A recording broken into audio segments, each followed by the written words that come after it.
呢個應該係整個佳景康城蝕得最勁嘅業主啊！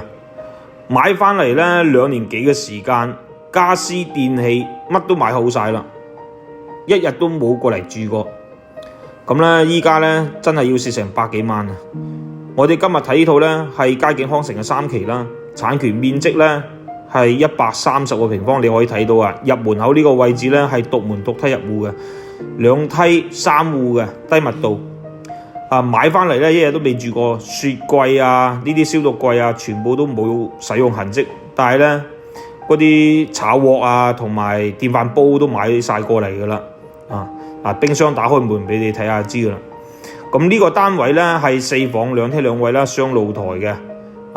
整體嘅採光面呢，佢係3面採光啦，一個單邊位嚟嘅。主人房呢2米嘅床都買好晒啦，而且呢啲衣櫃啊連件衫都冇放入邊嘅。洗手間都足夠大嘅。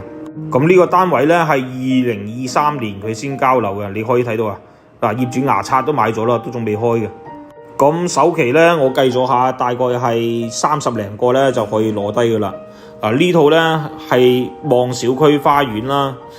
連呢啲櫃啊、床啊，全部都買晒，每間房呢都配齊晒，相當於呢你帶對拖鞋、帶個充電器過嚟呢，直接可以拎包入住㗎啦。咁如果話你成為咗業主嘅話呢，就要恭喜你啦，因為呢樓下地下車庫呢有2個免費嘅停車位係俾到你去用嘅。咁中意呢套樓嘅朋友呢，可以點2下屏幕，我發詳細俾你睇睇。